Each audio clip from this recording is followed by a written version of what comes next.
de abrir el rollo y de cumplir la voluntad de Dios. Solo permíteme recordarte, iglesia, que estábamos cantando Apocalipsis 5 y había un ángel poderoso, un ángel grande y fuerte que no pudo abrir los 7 sellos, y él preguntó a todos los seres del cielo, ángeles y humanos, ¿quién puede abrir este rollo? Y todos quedaron callados. Todos quedaron callados. Y Juan empieza a llorar y uno de los 24 ancianos le dice, no llores, el león puede abrir, el león de la tribu de Judá. Pero cuando Juan quedó viendo, no vio un león, miró un cordero con una herida como que había sido sacrificado. Y este Jesucristo, el único digno de desatar los sellos. Amén. Eso estábamos cantando, iglesia. Y quiero que sepa algo. Yo estoy claro que cuando cantamos como iglesia y cuando se predica la palabra de Dios, no solo estamos hablándole a nuestras almas, a nuestros oídos, a nuestras mentes, también estamos declarando la palabra del Señor delante de la hueste de maldad. Me gustaría que recordara este texto, solo anota Efesios 3:10 y 11. De este modo, la infinita sabiduría de Dios, o la multiforme sabiduría de Dios, puede ser dada a conocer ahora por medio de la iglesia a los principados y potestades en los lugares celestiales. La iglesia está en el centro de la esfera espiritual, anunciando que Jesucristo es el Cordero que venció. La iglesia se lo dice no solo al mundo, sino también a los poderes de maldad, esos poderes espirituales que reinan en la oscuridad de nuestro mundo, pero que un día Jesucristo vendrá y consumará su victoria y será evidente para todos. Amén. Que no se te olvide, iglesia, que cuando cantamos, no solo cantamos al hombre, sino también a cada ser espiritual para que reconozcan que solo Jesucristo es Señor. Amén. Amén, iglesia. Estamos en la serie de Lucas. Te pido que tengas a mano el texto. Vamos a leer y después de leer, orar. Lucas 9, versículos del 17 al 28. Lucas 9, versículos del 17, del 18 al 27, perdón, del 18 al 27. Leemos la palabra del Señor, honrando al Padre, al Hijo y al Espíritu Santo. Estando Jesús orando a solas, estaban con él los discípulos y les preguntó, ¿quién dicen las multitudes que soy yo? Entonces ellos respondieron, unos Juan el Bautista, otros Elías y otros que algún profeta de los antiguos ha resucitado.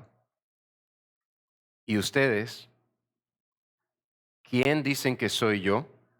Les preguntó. Y Pedro respondió, el Cristo de Dios. Pero Jesús, advirtiéndoles severamente, les mandó que no dijeran esto a nadie y les dijo, el Hijo del Hombre debe padecer mucho y ser rechazado por los ancianos, los principales sacerdotes y los escribas, y ser muerto y resucitar al tercer día. Y a todos les decía, si alguien quiere seguirme, niéguese a sí mismo, tome su cruz cada día y sígame, porque el que quiera salvar su vida, la perderá, pero el que pierda su vida por causa de mí, ese la salvará. Pues, ¿de qué le sirve a un hombre haber ganado el mundo entero si él mismo se destruye o se pierde? Porque el que se avergüence de mí y de mis palabras, de éste se avergonzará el Hijo del Hombre cuando venga en su gloria y la del Padre y la de los santos ángeles. Pero en verdad les digo que hay algunos de los que están aquí que no probarán la muerte hasta que vean el reino de Dios. Amén, iglesia. Oremos.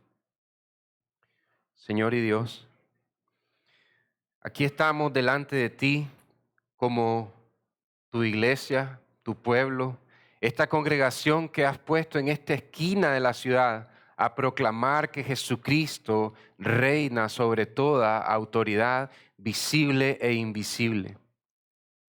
A proclamar que Jesucristo venció la muerte y el pecado y que las puertas del Hades no prevalecerán contra la iglesia. Señor, aquí estamos para aprender lo que significa que Jesucristo es el ungido de Dios, el escogido de Dios, el enviado de Dios, el Mesías de Dios, el Cristo de Dios. Ayúdanos a entender lo que eso significa y qué implicaciones tiene para nuestra vida, para nuestra fe, para nuestros corazones, para nuestro servicio en la iglesia, para nuestra comunidad y nuestra comunión. Ayúdanos a ver cómo esto nos da fuerzas para permanecer fieles, como tu palabra dice, que el que permanezca fiel hasta el fin, que el que persevere hasta el fin, este será salvo. Ayúdanos a terminar bien nuestros días como cristianos, Señor. A no terminar en las sombras de lo que fue un vestigio y un cadáver de un cristiano fiel. Ayúdanos a vivir y a morir siendo cristianos fieles, a amarte cada día más, cobrando fuerzas y ánimo en tu palabra. Señor, ayúdanos a entender la esencia y la médula de la fe que salva, esa fe genuina y salvífica que solo tu gracia nos puede dar. Y danos tu gracia, Señor, para proclamar tu palabra y entender tu palabra. Danos tu gracia para vivir tu palabra en el nombre de Jesús. Amén. Amén, iglesia. Me gustaría que reflexionaras en estos momentos qué es lo que más aflige tu corazón. Hoy por hoy, ahorita, ¿qué es lo que más puede estar cargando tu corazón? Ese tema que ha ido haciendo mella, que no te ha dejado tranquilo, que casi te costó venir o no venir a la iglesia, ese tema que te pone una carga y te hace pensar si vale la pena sufrir por Cristo. ¿Cuál es ese tema que te quita el sueño o te hace tener pesadillas? ¿Cuál es ese tema que aflige tu corazón? ¿Alguna decepción? Pero ¿cuál es el mayor de todos tus problemas? ¿Cuál es la mayor de todas tus aflicciones? Y quiero que veas a Jesús en el versículo 18, donde empezaba nuestra lectura. Jesús orando a solas, orando para que los discípulos pudieran escuchar esta pregunta: ¿quién dicen las multitudes? ¿Cuál es la opinión popular de quién es Jesús? Pero antes de preguntarles a sus discípulos y antes de que ellos respondan, Jesús va a orar, no para saber cómo preguntar, sino para que ellos sepan entender lo que piensan las multitudes de Jesús. Iglesia, Jesús oró ahí por los apóstoles para que ellos pudieran discernir lo que la gente pensaba de Jesús. Y él arroja esta pregunta. Después de orar, se acerca al grupo de los 12 apóstoles y les dice, les pregunta: ¿quién dicen las multitudes que soy yo? En la intimidad Jesús le está preguntando a los 12 apóstoles, pero no quiero que se te olvide que acaba de multiplicar los panes y los peces para darle de comer a 5,000 hombres, más sus mujeres y sus niños. No quiero que se te olvide que Él acaba de caminar sobre el mar, sobre las aguas tormentosas del mar de Galilea. Él acaba de resucitar gente. Él los envió para que sanaran personas y Él les pregunta: todo esto que ha ocurrido, ¿a qué conclusión están llegando las multitudes? Pero Él lo pregunta en la intimidad a sus discípulos. Él hace reflexionar a sus apóstoles sobre la opinión pública que la gente tenga de Jesús. ¿Qué opinan las multitudes acerca de mí? ¿Quién dice la gente que soy yo? Jesús los pone a pensar sobre la opinión pública para que se den cuenta lo que la gente busca y no busca. Hoy en día, ¿qué es lo que busca la gente en Cristo y qué es lo que la gente no busca en Cristo? Siguiente. Mira las respuestas de los apóstoles, los 12 coinciden en que la gente piensa de Jesús estas tres áreas que ya lo veíamos al inicio en una de las prédicas anteriores, pero si se le preguntara a las multitudes, si se le preguntara a toda la gente cristiana y no cristiana, ¿quién dice la gente que es Jesús? ¿Qué nos diría la gente?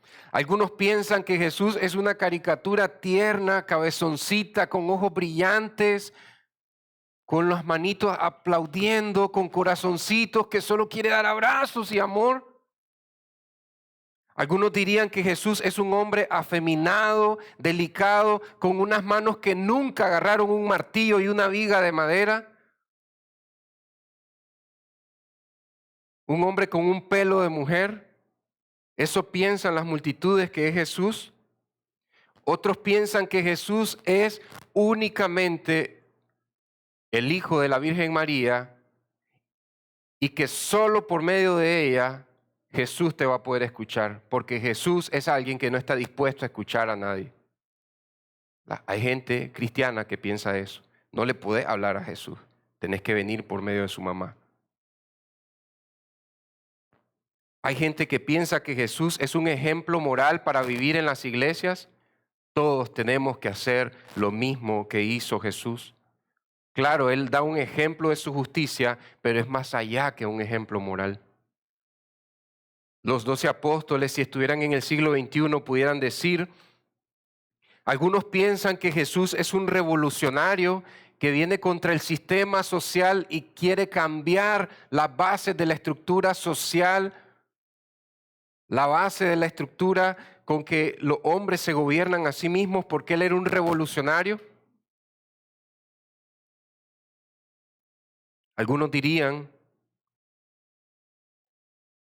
pensando en los árabes islámicos, Jesús solo es un profeta de Dios al que tenemos que venerar y reverenciar, pero Él no es ni Dios encarnado ni es el Hijo de Dios. Esa fue una creencia de los discípulos de Jesús que malentendieron sus enseñanzas. Parecido a los judíos, que los judíos dicen que Jesús fue un profeta que probablemente se descarrió o que sus seguidores malinterpretaron porque Él nunca dijo ser el Hijo de Dios o Dios encarnado.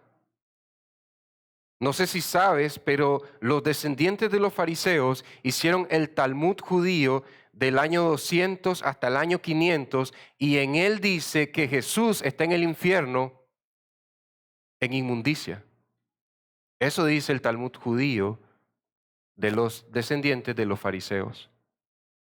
Eso nunca lo van a decir públicamente, aunque cuando los cristianos van en procesiones en las calles de Jerusalén, algunos devotos judíos escupen a los cristianos.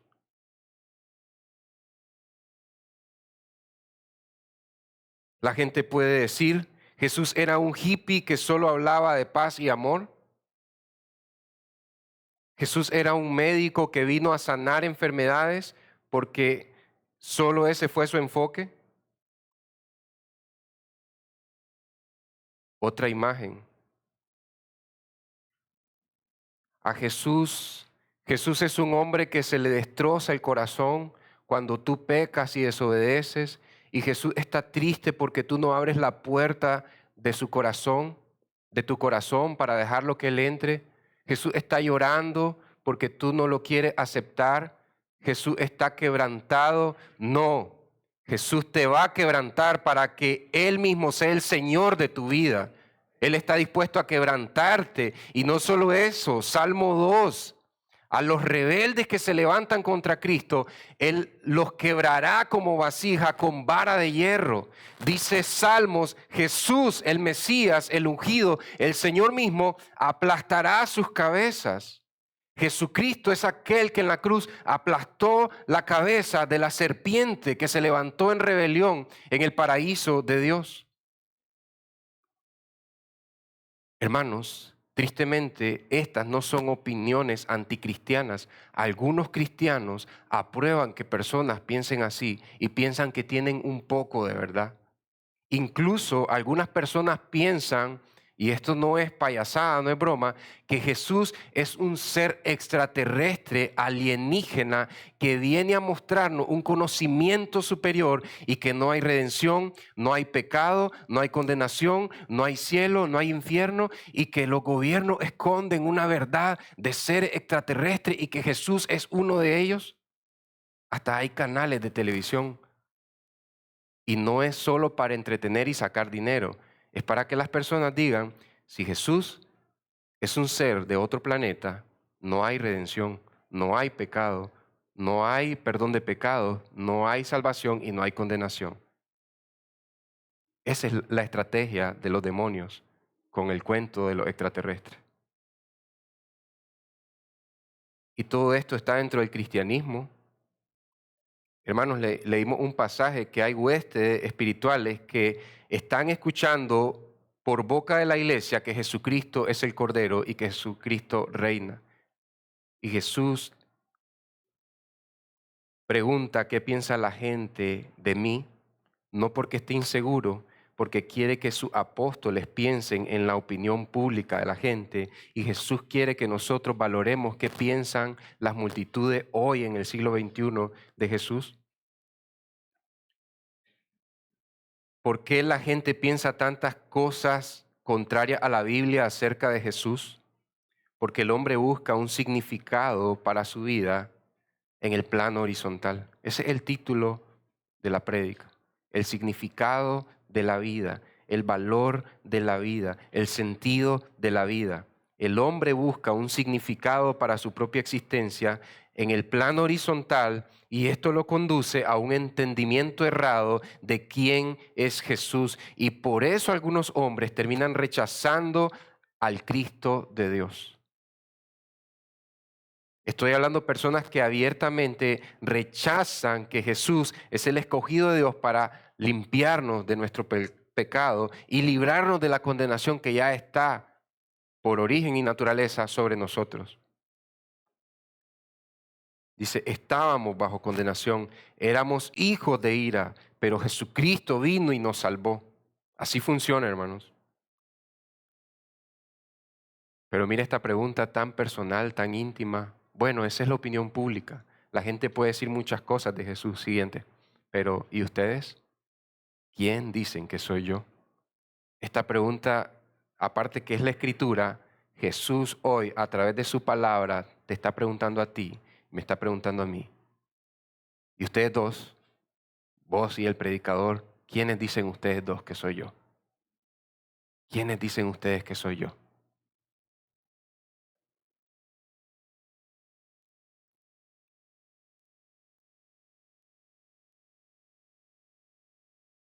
¿Quién dices tú que soy yo? Pregunta el Señor Jesús. Esta es una pregunta íntima y personal. Y Jesús te puede escuchar en el trono del cielo. Y por medio del Espíritu Santo, Él está en tu corazón. ¿Sabes que Saraí se rió? Y Dios estaba afuera con Abraham. Y Dios aparece a la orilla de Saraí. Y le dice, ¿por qué te reíste?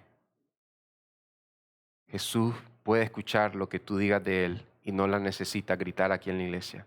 Jesús te pregunta dentro de la cámara de tu cráneo, en la caverna de tu corazón, Jesús está preguntando ahorita, ¿quién dices tú que soy yo? Es íntima esa pregunta, iglesia. ¿Quién dices tú que soy yo? A sus apóstoles, a ese grupo de 12 hombres. Y Pedro respondió por el grupo, tú eres el Cristo de Dios. Ya nos dimos cuenta que tú eres el Mesías de Dios. ¿Sabes que esta palabra, el Cristo, viene del griego, que significa ungido, escogido, pero la palabra es un sinónimo de Mesías? Mesías viene del hebreo, que significa ungido. O sea, los reyes eran ungidos, eran un Mesías. Mesías es ungido con aceite, con agua. Los sacerdotes eran ungidos con aceite, con agua. Y Jesús es el sacerdote, rey y profeta que es ungido por Dios. Es el Mesías con M mayúscula. En griego es el Cristo, pero en español tenemos las dos palabras. Es el Mesías y es el Cristo. Es la misma palabra. Jesús es el escogido del Padre para salvarnos a nosotros. Pero ¿sabes qué? Los fariseos tenían su propia versión de lo que era el Mesías. Los saduceos tenían su propia versión de lo que era el Mesías. Los celotes, como Simón el celote, que se cree que es un celote, esos hombres guerrilleros de Israel tenían un concepto de quién era el Cristo. Los beduinos, los israelitas que abandonaron Jerusalén cuando llegaron el Imperio Romano o cuando llegaron los griegos, ellos tenían un concepto de quién era el Cristo y por eso vivían en el desierto. Cada quien, los pescadores de Galilea tenían un concepto de quién era el Cristo y cada quien tenía su propio Cristo. Pero Pedro dice, en nombre de los 12 apóstoles, tú eres el Cristo de Dios. Dios tiene su propio Cristo y ese es el original. Entender que Jesús es el Mesías de Dios es algo vertical. No es cuestión de que viniendo el Mesías, el imperio romano va a ser vencido y hay un rey en Israel e Israel gobierna todas las naciones en el siglo I. Es algo vertical entender que Jesús es el Mesías de Dios. Quiero que sepas que todas las escuelas, escribas, fariseos, saduceos, celotes, todos rechazaron al Cristo de Dios, porque tenían una concepción de su propio Mesías. Los celotes decían, para mí el Mesías es un rey con una espada que va a cortar la cabeza de sus enemigos.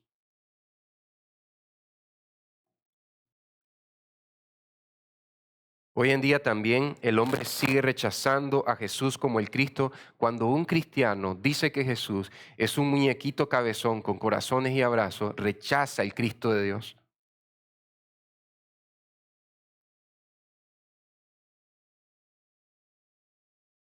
Cuando un cristiano piensa que Jesús es un hombre afeminado con manos delicadas, rechaza al Cristo de Dios. Cuando un hombre dice que Jesús es alguien que viene a morir por tus pecados, pero no te libra de tus pecados, puedes seguir en tus pecados y entrar al cielo, rechaza al Cristo de Dios. Y lo quieran o no, los fariseos, los escribas, los saduceos, Jesucristo es el Mesías de los judíos. Pedro se los dice, este era nuestro Mesías y ustedes mismos le dieron muerte. Es el Mesías de los judíos y es el Cordero de Dios que quita el pecado del mundo. Y no es cuestión, como dicen algunos falsos maestros del cristianismo, que con la sangre de Cristo Jesús salva a todas las personas, aunque no reciban a Jesús en su corazón. Él los puede salvar aunque vivan inconversamente sin saber quién es Cristo. No. Cuando dice Juan que Jesús es el Cordero de Dios que quita el pecado del mundo, este es Juan el Bautista hablando. Cuando dice Jesús, de tal manera amó Dios al mundo, se refiere que Dios amó gente que no solo era israelita, no solo judíos, no solo las 12 tribus de Israel, gente de toda tribu, lengua y nación. Ese es el Cordero de Dios que quita el pecado del mundo, para que también los nicaragüenses, los latinos, alcancemos salvación y hacer un pueblo de dos grupos, judíos y paganos. Nosotros somos paganos por cultura, por tradición, pero somos agregados al olivo verdadero que es Cristo, porque el Cordero de Dios que quita el pecado de todas las naciones, de todos los idiomas, de todas las tribus del mundo. Ahora, hermanos, pensemos en nuestros pecados, porque la manera en que tú veas tu propio pecado puede ser evidencia de qué tanto has entendido de quién es Cristo. La manera en que ves tus pecados muestra qué piensas de Cristo.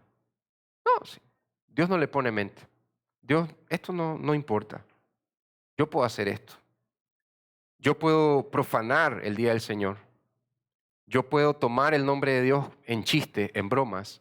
Dios no le pone mente a eso. Yo puedo hacer chistes de Jesús, chistes del cielo. Yo puedo hacer chistes de Dios y personas.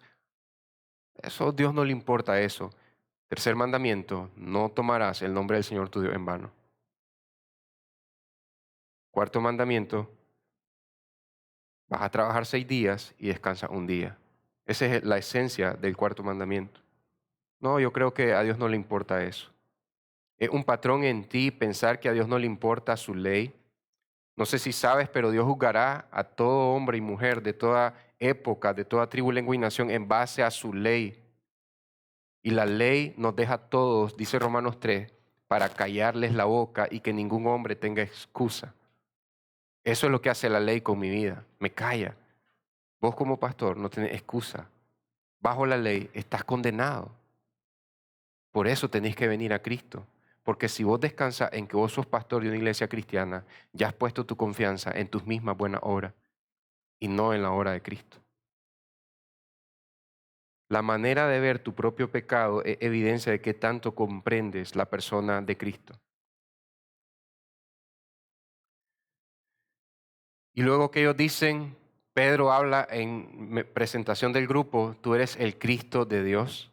Están los 12, eso incluye a Judas. O sea, Judas dice, sí, estoy de acuerdo, no tengo nada que decir en contra de eso. Hizo tanta comida como no va a ser el Mesías. O sea, ya tenemos una máquina de hacer comida, es el Cristo. Todos están de acuerdo y Jesús les dice, versículo 21, pero Jesús advirtiéndoles severamente, les mandó a que no dijeran nada a nadie, esto a nadie. Hermanos, no es cuestión de que, wow, los felicito, tienen una estrellita, bravo, qué bien lo que contestaron. Jesús les dice seriamente, esto que acaban de decir, no se lo cuenten a nadie. No le digan a nadie que yo soy el Cristo. Creer que Jesús es el Cristo es entender que el plan de Dios de salvación es para todos los hijos de Adán. Lucas conecta a Jesús con Adán para decir, la sangre de Cristo limpia a todo el linaje humano. Hechos 17 nos dice que de una sola sangre Dios hizo a toda la humanidad, Adán y Eva, el primer hombre y la primera mujer. Y tú dices, ¿qué pasó con Eva? Eva fue hecha de una costilla, tenía la misma sangre de Adán. De una misma sangre, Dios hizo todo el linaje de la humanidad. Y Cristo es descendiente de Adán para limpiar desde Adán y que todos puedan entrar a vida eterna, perdonados sus pecados. Creer que Jesús es el Cristo de Dios es entender que hay un plan de Dios para salvar a todos los hombres y mujeres, desde Adán hasta nuestro tiempo. Para poder hacer que Abraham entre al cielo, para poder hacer que Noé y su familia entren al cielo. Y esta idea podía ser mal interpretada o mal usada dentro de los planes nacionalistas de sectores judíos. ¿Te imaginas un saduceo diciendo ya el Cristo está entre nosotros? ¿Te imaginas a a los celotes? Si el Mesías está presente, tomemos las espadas y venzamos a los romanos. Empezaría una revuelta en Jerusalén y esto podría afectar el plan de Dios de que su cordero muera en la cruz. Imagínate los grupos nacionalistas judíos queriendo decir que recuperamos el trono de David. Ya tenemos el templo, pero recuperamos el trono de David. Matemos a Herodes. Librémonos del yugo opresor del imperio romano. Imagínate todo esto. Jesús le dice, no le cuenten esto a nadie, porque hay judíos nacionalistas que pueden malinterpretar esto. El hombre, punto número 1, busca sentido a la vida lejos de Dios y de esta manera se opone a la salvación de Dios. Por eso Jesús les dice, no le digan esto a nadie, porque el hombre está buscando un significado de vida apartado de Dios. Sí, los escribas, los fariseos, están buscando un sentido para sus vidas apartados de Dios. ¿Cómo así? Pero si ellos son los que poseen los oráculos de Dios, amén.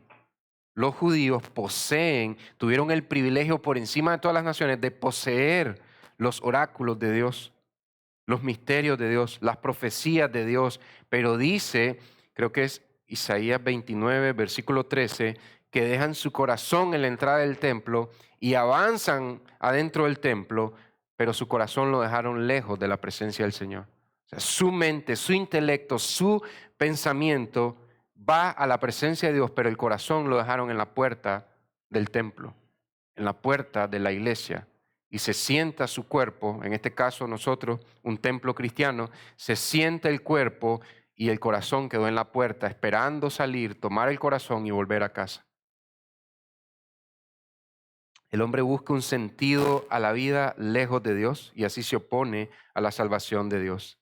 El hombre rechaza a Cristo para seguir sus anhelos. ¿Qué deseaba un fariseo? Algo deseaba un fariseo que lo hacía rechazar a Cristo. ¿Qué deseaba un saduceo?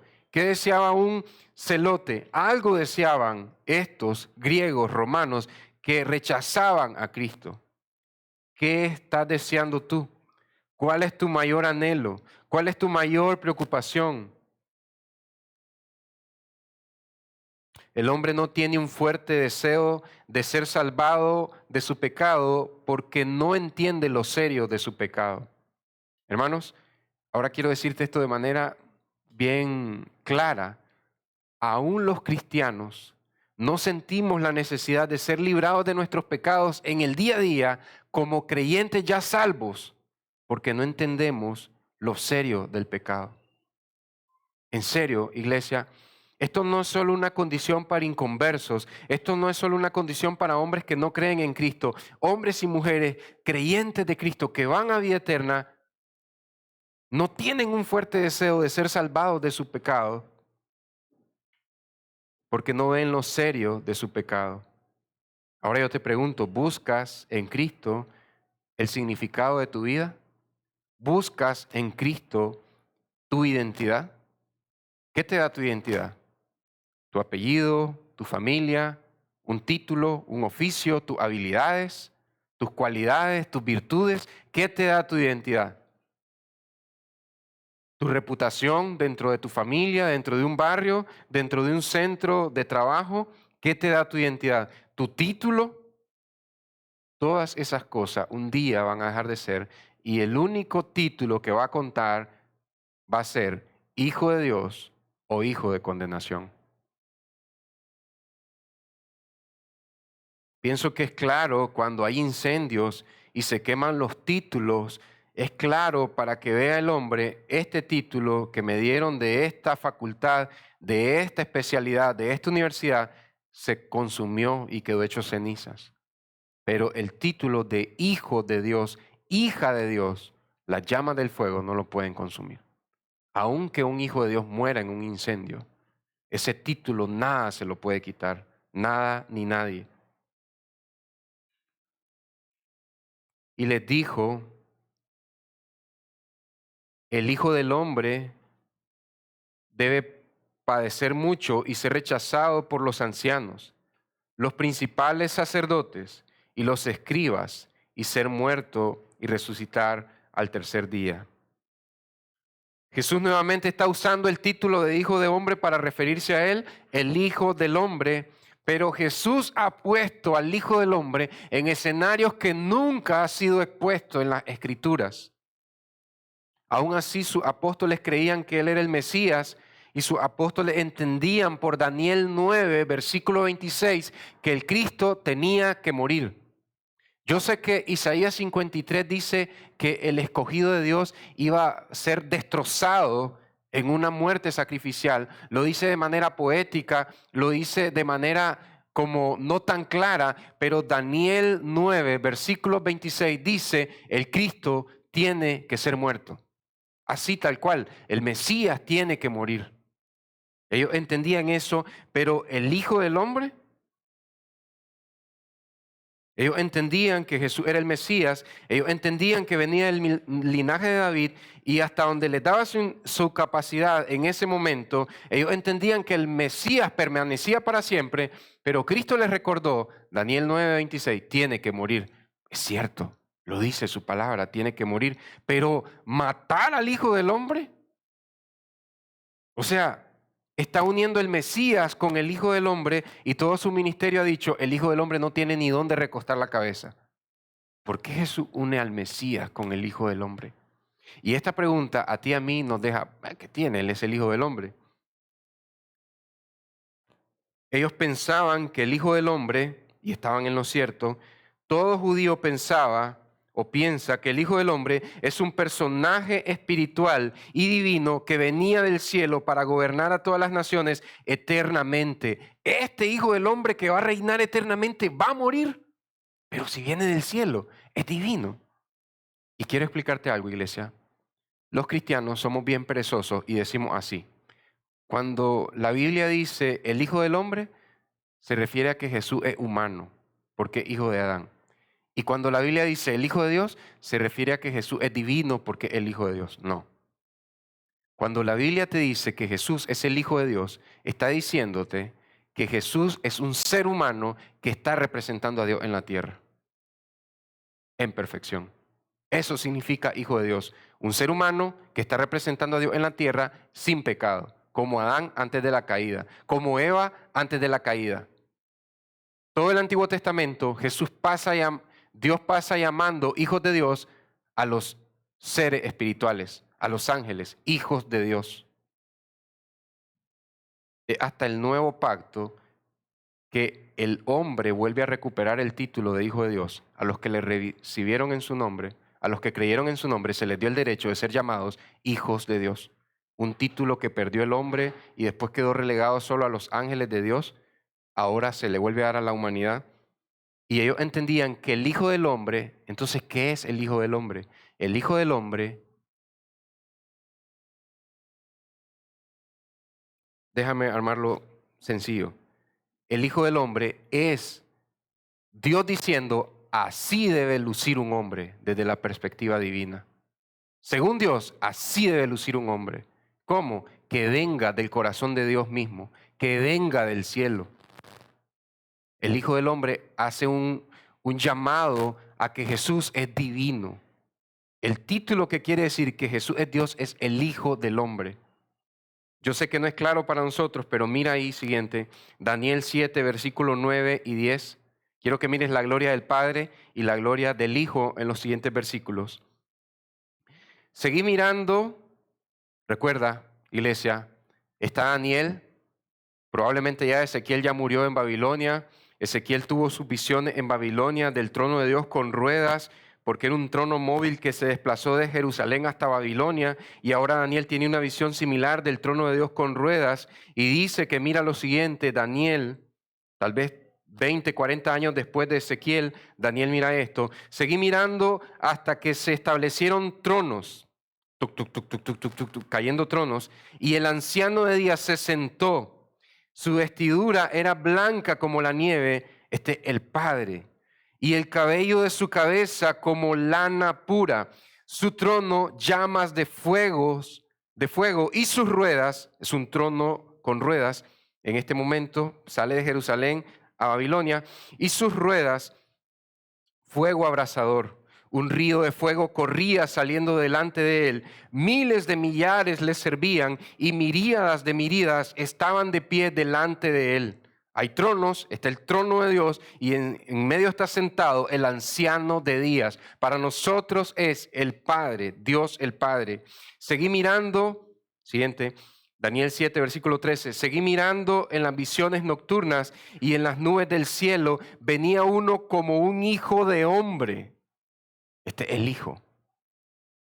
De las nubes hacia el trono de Dios venía uno como un hijo de hombre que se dirigió al anciano de días, el Hijo acercándose al Padre. En Apocalipsis el Cordero se acerca al trono de Dios y fue presentado ante él.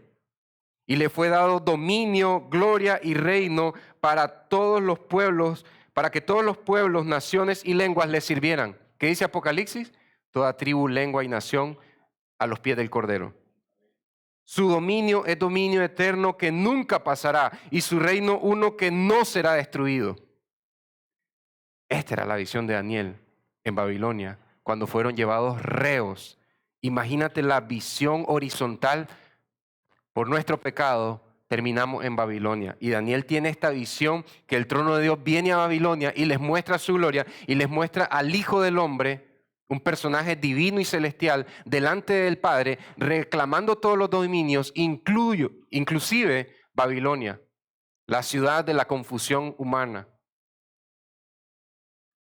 ¿Sabes que esta visión del Hijo del Hombre, que era divino, espiritual, celestial, y el Mesías sí podía morir según Daniel, pero el Hijo del Hombre no, porque ahí dice, su reino no será destruido, nunca pasará, dominio eterno, viene del cielo, se presenta delante de Dios, no es fulminado por la gloria de Dios, los ángeles se cubren y este no se cubre?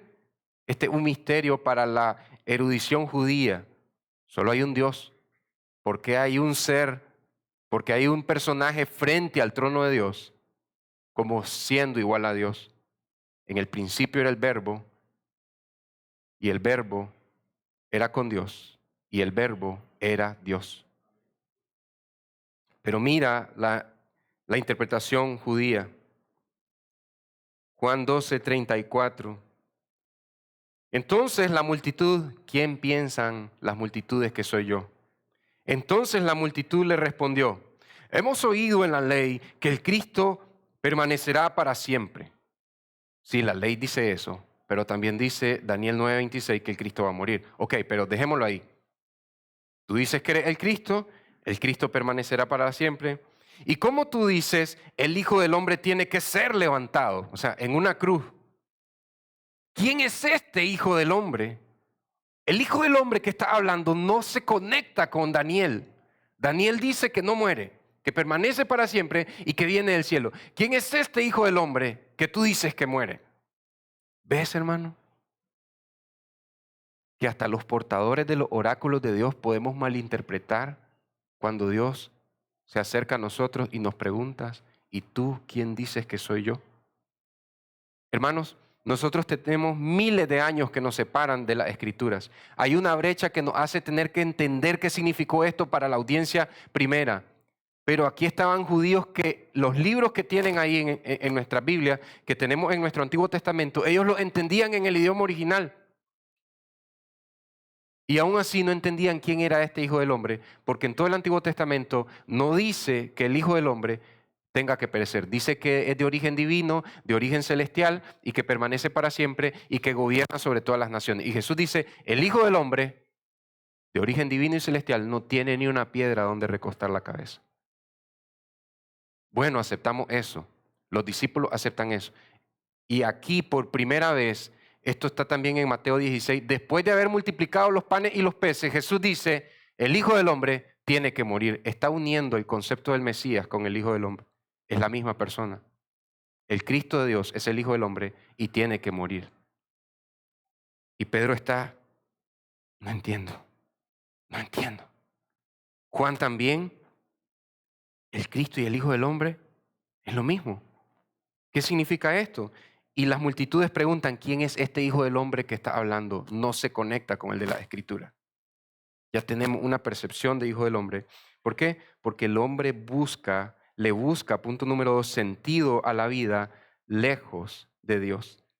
Y por estarle buscando el sentido a la vida lejos de Dios, el hombre más y más se aleja de lo que significa realmente la palabra de Dios.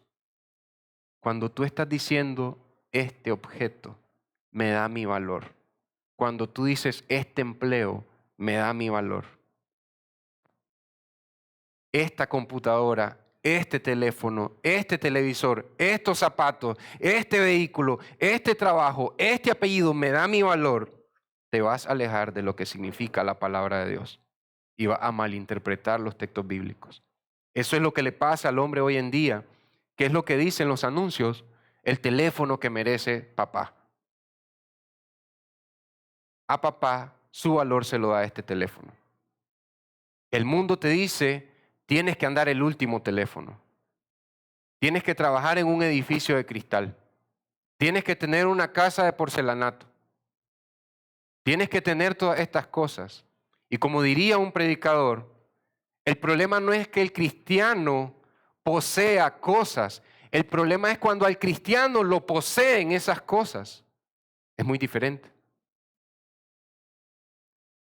El hombre busca sentido de la vida lejos de Dios y después se aleja de lo que significa la Biblia y se pregunta, siglo I, ¿quién es tu Hijo del Hombre? Es otra versión, nunca hemos escuchado eso.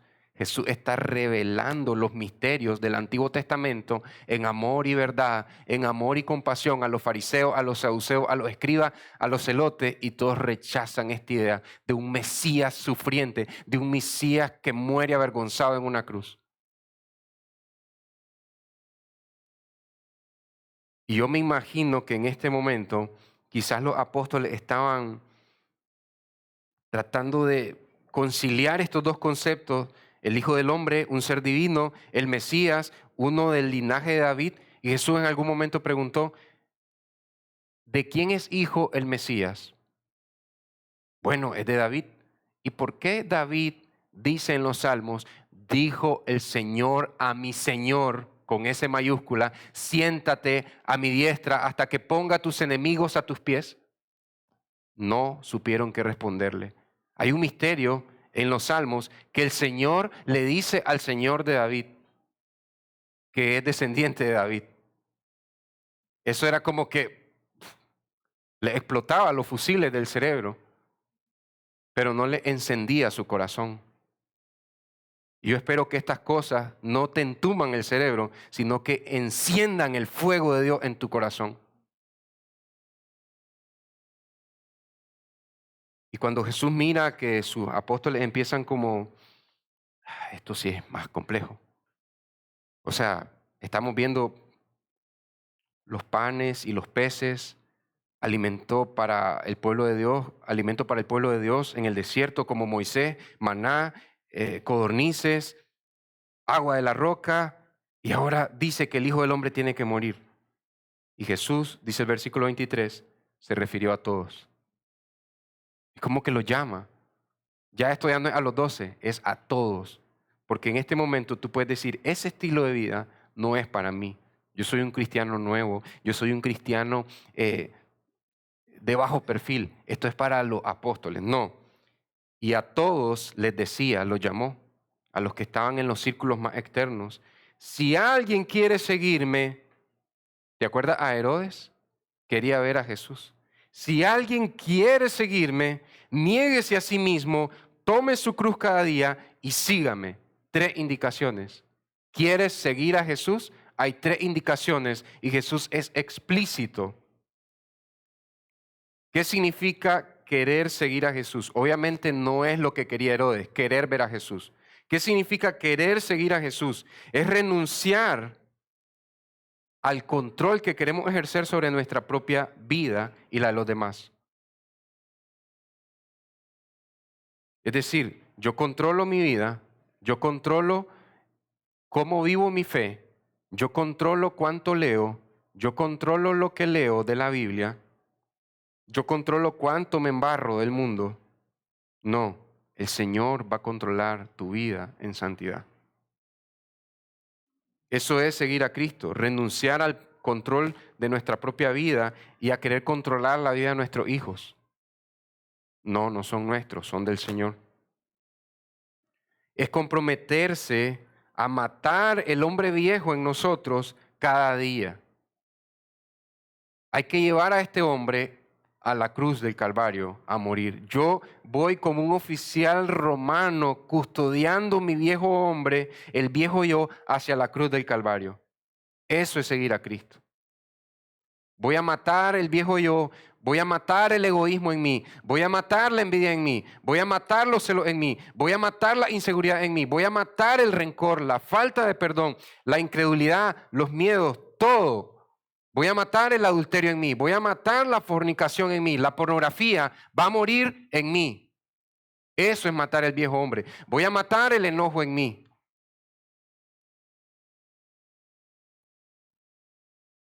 Comprometerse a matar el hombre viejo cada día.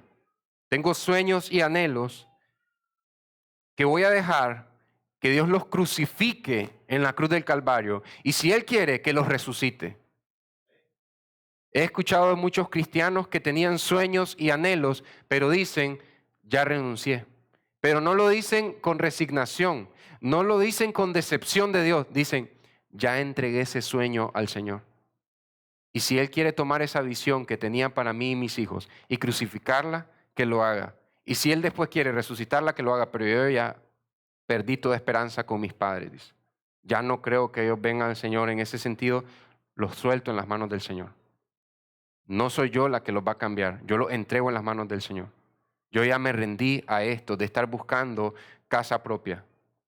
No me resigné, no me decepcioné de Dios. Yo rindo ese sueño a Dios de conseguir una mejoría en mi salud. Yo ya renuncié a ello y lo puse en la cruz. Y si Dios quiere, que crucifique mi visión y que la resucite si quiere. Y como los amigos de Daniel, y si no lo hace, también es digno de que viva para Él. Aunque no nos resucite del horno de fuego. Aunque no nos mantenga con vida dentro del horno de fuego. Eso es comprometerme a matar el viejo hombre cada día. ¿Sabes qué? Pastor, no se refiere solo a los pecados, porque usted está ahora hablando de sueños que no son pecados, como formar una familia, como hacer crecer mi hogar, como bendecir mi hogar con bendiciones y recursos. Dice Jesucristo, así será la venida del Hijo del Hombre, como en los tiempos de Noé. Cuando el Hijo del Hombre venga, la gente estará casándose y dándose en casamiento. Eso no es pecado. No es pecado casarse y darse en casamiento. Jesús dice, estarán haciendo lo cotidiano, haciendo crecer familias, y en ese momento así va a estar la gente perdida, viviendo para este mundo terrenal, haciendo crecer sus familias y abandonando a Dios. Así estarán. Mira, no sé si mira que Jesús está conectando la perversión y oscuridad de los tiempos de Noé cuando manda el diluvio con la misma perversión y oscuridad de vivir solo para la familia. Vivir solo para la familia, sin pecado, o sea, es decir, ponerle el uniforme a los niños, vestirte para ir al trabajo, lavarte los dientes, ser fiel a tu esposa, vivir solo para tu familia de manera íntegra, ordenada, pero sin Dios en tu corazón, dice Jesús, así va a ser la venida del hombre, del Hijo del Hombre. La gente va a estar viviendo sus vidas, formando familias lejos de Dios. Así va a ser de oscura la venida del Hijo del Hombre. Comprometerme a matar el viejo hombre cada día, vivir mi vida según las enseñanzas de Cristo. El Hijo del Hombre viene del cielo, es un ser espiritual, divino, es Dios mismo, pero no tiene dónde recostar la cabeza. Y tú estás reclamándole a Dios por una almohada vieja. Yo estoy quejándome del colchón donde duermo, por mi espalda que tiene problemas y tengo una lesión y necesito un colchón nuevo. Y el Hijo del Hombre no tuvo dónde recostar su cabeza. Necesito vivir más mi vida según las enseñanzas de Cristo. No para ser un hombre resignado y que no le importe que los resortes se salgan y le corten la espalda a los hijos o a la esposa. No, no se trata de eso. Descanso en el Señor. No dependo de mis recursos, dependo de Dios y busco cómo adquirir recursos. El problema es que los cristianos de hoy en día dependen de sus recursos y quieren usar a Dios. Yo dependo de mis fuerzas, de mi capacidad y uso a Dios. Eso es perverso. Eso es maldad pura. Y Jesús dice, porque esto ya empieza, ¿cómo? Si a la cruz solo van los criminales, ¿por qué dice que nosotros vayamos a la cruz y matemos a nosotros mismos? Porque el que quiera salvar su vida, la perderá. Pero el que pierda su vida por causa de mí, la salvará. ¿Qué es esto? El que quiera salvar su vida la va a perder y el que pierda su vida por causa de mí la va a salvar. ¿De qué está hablando? Esto no se entiende muy bien y por eso en el siguiente versículo Jesús explica, porque no es tan fácil de entender, pero déjame decirte esto primeramente. Priorizar el significado de la vida según los valores del mundo. ¿Qué zapato andas? ¿Qué pantalón tenés? ¿Qué reloj usás? Priorizar un significado de vida según el estándar del mundo. ¿Qué teléfono tenés? Y el mundo te dice, necesitas lo último en televisor. Ahorita lo último es 100 pulgadas en Walmart, 80 pulgadas, necesitas ese. No es suficiente 50 pulgadas. Necesitas el de 80 pulgadas. Amén. Así dice el mundo, ¿no?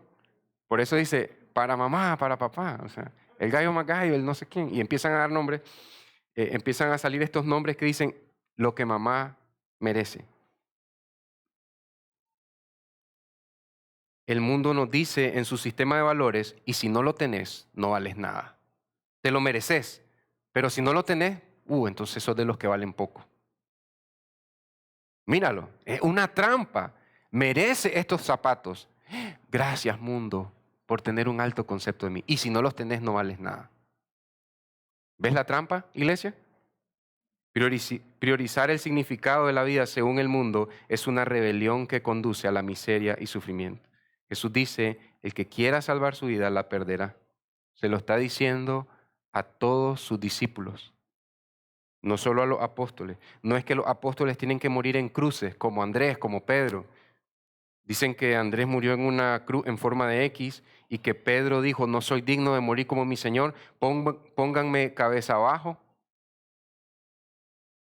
No solo se refiere a la muerte de los apóstoles, se refiere a la muerte de cada discípulo que está muriendo al yo. Salvar mi vida es renunciar al mundo y forjar mi identidad en Cristo, pero esto para el mundo es perder la vida. Cuando el mundo mira que te está entregando al Señor, te dicen, ya no tenés vida, ya no se te mira la cara, ya no sabemos nada de vos, nos preocupa que ahora solo sos la Biblia, que no sé qué, y ahí ya no contamos con vos, dicen tus amigos. Ahora mira bien, te voy a decir esto y después leemos ese versículo, porque el que quiera salvar su vida aquí en el mundo va a perder su vida real. Y el que pierda su vida aquí en el mundo la va a salvar.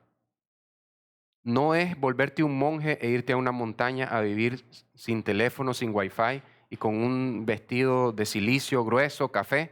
No, no estamos hablando de eso. Pero dice Jesús, ¿de qué le sirve al hombre haber ganado el mundo entero si él mismo se destruye o se pierde? Porque se dejó poseer por sus bienes materiales. Lo malo no es tener, lo malo es que tus bienes materiales te tengan. Lo malo no es tener un título, es que tu título profesional te posea. Porque el único que te puede poseer es el Hijo del Hombre, que Él establece todo su dominio sobre toda la creación. ¿De qué le sirve a un hombre haber ganado el mundo entero si él mismo se destruye? Cuando quiere ganar tu lugar en el sistema de valores del mundo, te estás destruyendo. Es lo que dice Jesús, no lo digo yo. Punto número 3, el hombre busca un lugar en el mundo relegando a Cristo. Jesús se va para una esquina y yo busco mi lugar en el mundo y así el hombre termina destruyendo su alma.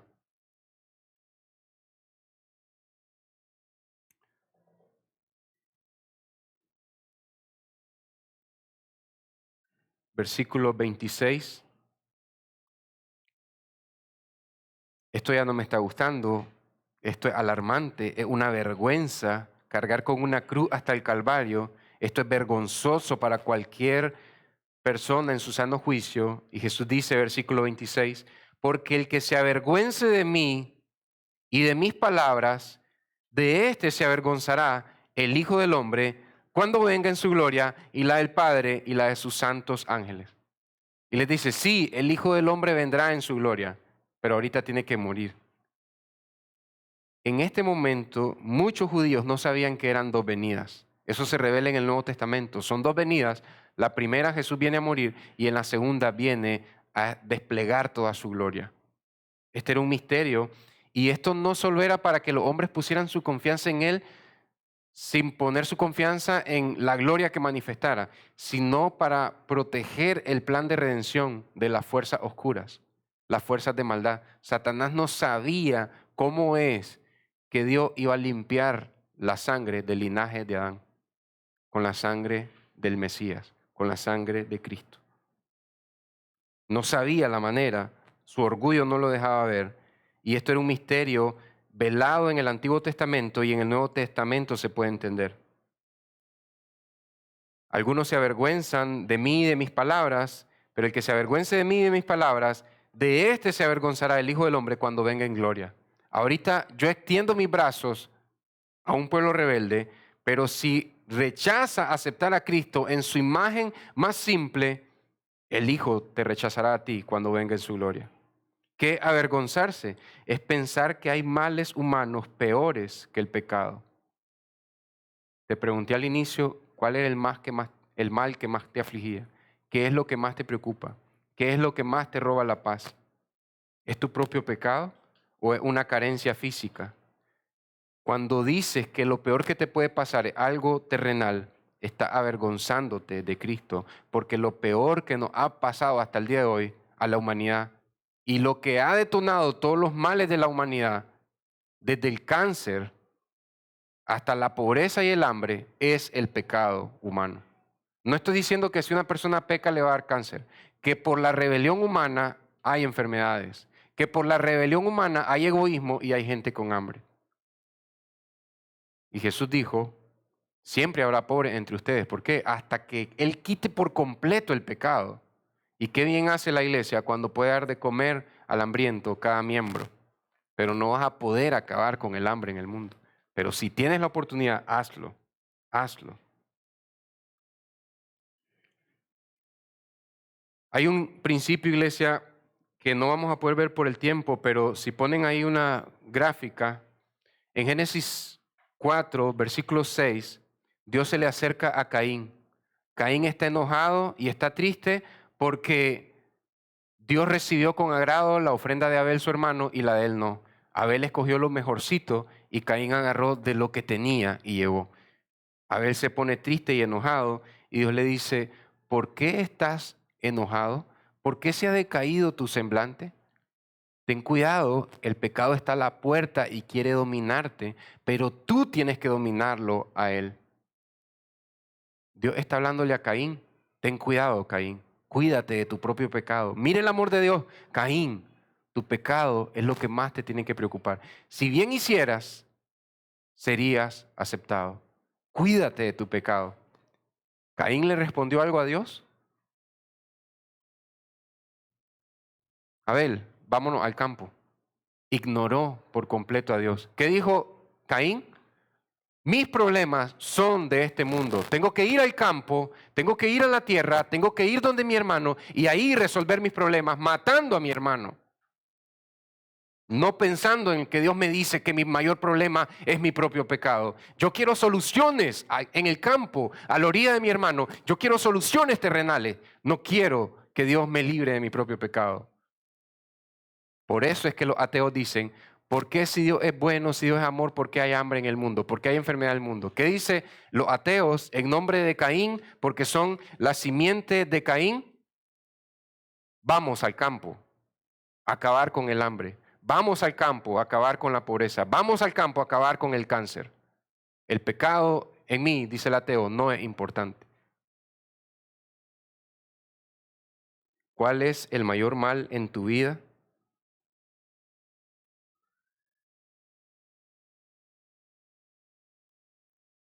¿Cuál es el mayor mal en tu vida?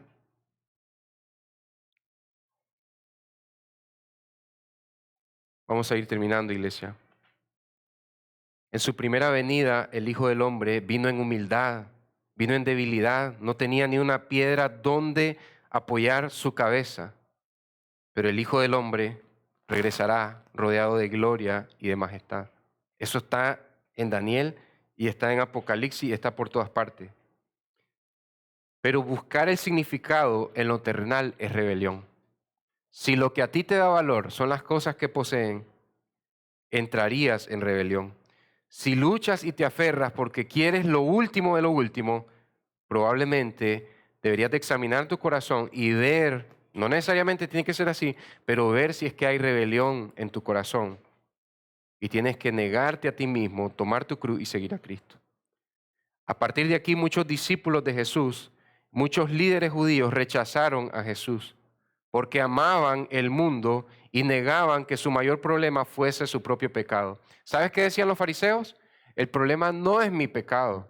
Más bien decían, gracias Señor porque no soy como el publicano. Mi problema es que hay un soldado romano que me está oprimiendo. Mi problema es que ahí está sentado un hijo de Herodes y no está un hijo de David sentado en el trono. Mi problema no es mi pecado. Mi problema es una situación del campo. Vamos al campo a resolver el problema. No pensemos en nuestros pecados, la simiente de Caín. Y se escandalizaron muchos discípulos y abandonaron a Jesús. Y dice la aplicación, nos queda la aplicación y un pasaje. En su rebelión, el hombre busca significado e identidad dependiendo del mundo. Y aun cuando el hombre depende del mundo, finge espiritualidad, pero solo está usando a Dios. ¿Ha escuchado a cristianos que usan la Biblia como amuleto y como que son conjuros que le van a dar mucho dinero? Están buscando depender del mundo y fingen ser espirituales porque quieren usar a Dios. Ahora mire este contraste, iglesia. Hay dos maneras parecidas, pero totalmente opuestas de hacer las cosas. Si dependes del mundo y usas a Dios, va a destruir tu vida. Si dependes de tus recursos, si descansas en tu fuerza, si descansas en tu capacidad, si descansas en las cosas que tienes y usas a Dios, vas a destruir tu vida. ¿Acaso los fariseos no descansaban en su entendimiento de la ley y usaban a Dios para robarle a la viuda y terminaron destruyéndose en el infierno? Claro que sí. Pero si dependes de Dios y usas al mundo, salvarás tu vida. Dependes de Dios y usas los recursos del mundo. Eso es salvar tu vida. Iglesia, depende de Cristo para vivir una vida con verdadero significado. Yo sé que esta palabra está siendo dura de escuchar, tal vez no solo por la dureza del mensaje, sino por el tiempo que ha tomado. Y algunos discípulos de Jesús decían, dura es esta palabra, ¿quién va a poder escuchar esto? Mira lo que dice Juan 6, 66, 68. Imagínate los apóstoles y tal vez, no sé si Judas estaba más tranquilo que Pedro y que Juan, probablemente sí, Juan y Pedro más impulsivos, y Juan y Pedro estaban como que, ¿qué tan bueno será que Jesús hable de estas cosas? Y Judas estaba, sí, pero Judas ya empieza a maquinar, no me gusta este Cristo. Pero mira el texto, Juan 6, 66. Como resultado de esto, muchos de sus discípulos se apartaron y ya no andaban con él. Muchos discípulos de Cristo, cuando escucharon que el Hijo del Hombre tenía que morir, se apartaron de Jesús y ya no andaban con Jesús. Eran sus discípulos y se apartaron de Jesús. Entonces Jesús dijo a los 12 discípulos, yo no sé qué cara vería Jesús en Pedro, y es Jesús. Se está yendo la gente. ¿Acaso también ustedes quieren irse? Pero mira la respuesta de Pedro. Señor, ¿a quién iremos? ¿A dónde nos vamos a ir, Señor? Solo tú, Jesús, tienes palabras de vida eterna. Amén. Oremos, iglesia. Señor, sé que esta palabra es difícil de entender. Hay mucha enseñanza bíblica muy profunda que es difícil abarcar en tan poco tiempo, Señor. Pero más difícil es vivir esta enseñanza, Señor. Ayúdanos para entenderla y vivirla, para entender que renunciamos a nosotros mismos para vivir para Cristo. Señor, no queremos tratar de conservar y preservar una vida en el mundo. Queremos vivir contigo para siempre, cuando tú unas lo material y lo espiritual, estar ahí del lado ganador con Cristo, Señor. Queremos ser como Abraham, que renunció a la tierra prometida por fe, sabiendo que le aguardaba una ciudadanía eterna, Señor. Una ciudad celestial, una Jerusalén celestial. Señor, no queremos ser como los estoicos, no queremos ser como esos que con filosofía renuncian a los placeres del mundo. Queremos entender el lugar que ocupan los placeres en esta tierra, Señor.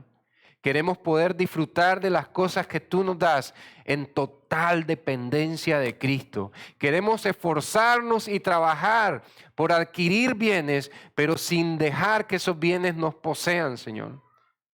Guarda nuestros corazones si ya poseemos un par de zapatos, un vehículo, si ya poseemos una casa, si ya poseemos un título. Guarda nuestros corazones y no permitas que esas cosas terrenales posean nuestro corazón. Como el hombre de la parábola que tú le dijiste, necio, esas cosas poseen tu alma. No queremos ser así, Señor. Guárdanos de nosotros mismos, Señor. Que no nos avergoncemos de esa manera cristiana de vivir. Cuando muchos cristianos, discípulos tuyos, renuncian a ti por seguir al mundo, Señor. Ayúdanos a entender nuestro llamado a ser fieles a ti y no escandalizarnos del Cristo de la Escritura, Señor. Hoy renunciamos a una falsa imagen sobre Jesús y nos aferramos a la imagen de Cristo que es expresada en tu palabra, Señor. Aunque no hayamos visto tus rasgos físicos, sabemos que un día te veremos en tu carne y podremos ver cuando tú quieras mostrar en algún momento la herida del costado y la herida de tus manos y tus pies, pero luego te mostrarás glorificado como el león de la tribu de Judá y así nos mostrarás tu gloria, Señor. Como un cordero y como un león, ese eres tú, Señor. Ayúdanos a descansar en ti, a depender de Dios y usar los bienes de este mundo para la gloria de Dios. Amén y amén. Amén, iglesia. Son muy amados.